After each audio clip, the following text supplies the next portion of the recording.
या तो तिरंगा लहरा कर आऊंगा या फिर तिरंगे में लिपट कर आऊंगा, लेकिन वापस जरूर आऊंगा।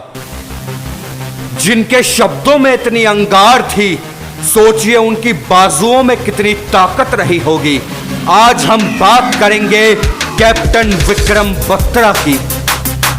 9 सितंबर 1974 को जब हिमाचल प्रदेश पालमपुर के करीब घुग्गर गांव में बत्रा परिवार में 2 बेटों ने जन्म लिया, विक्रम बत्रा और विशाल बत्रा। विक्रम बत्रा को शुरू से ही लाइफ में कुछ अलग करने का शौक था, एक दीवानगी, एक फितूर था। 1997 में उन्हें मर्चेंट नेवी से एक कॉल आया और उन्हें हांगकांग भेजा जा रहा था और लाखों की सैलरी थी, लेकिन उन्होंने ये ऑफर डिक्लाइन कर दिया और कहा कि नहीं, मैं आर्मी ऑफिसर बनूंगा और अपने देश और अपने समाज के लोगों की सुरक्षा करूंगा।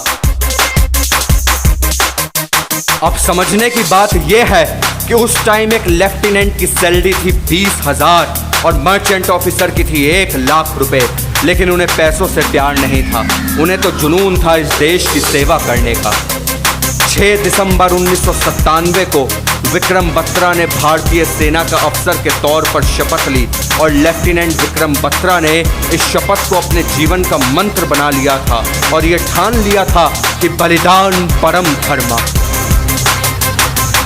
जब कारगिल युद्ध हुआ तो उस वक्त विक्रम बत्रा को फौज में सिर्फ 18 महीने हुए थे और उन्हें कारगिल भेज दिया गया। युद्ध का माहौल था, हर दिन गोलाबारी, हर दिन शहादत की खबरें। मस्तक उठाए, सीना ताने, विक्रम बत्रा और उनका जज्बा अजूब था।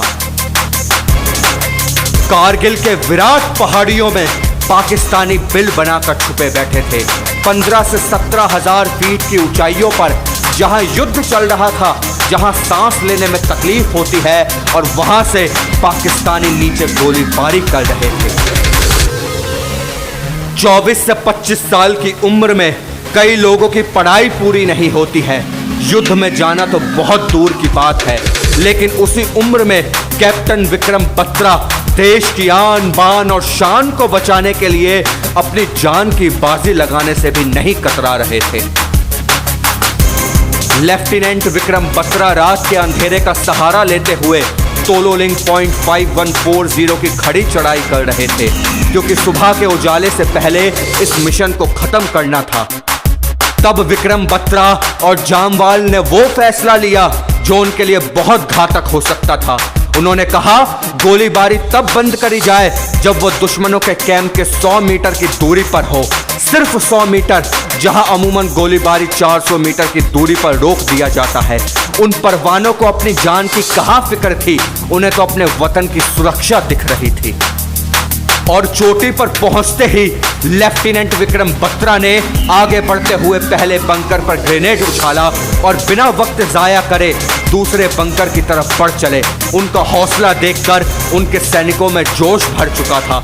लेफ्टिनेंट विक्रम बत्रा और कैप्टन जामवाल ने दुश्मनों के साथ बंकरों को नष्ट कर दिया था और सुबह होने में अभी भी 1 घंटा बाकी था।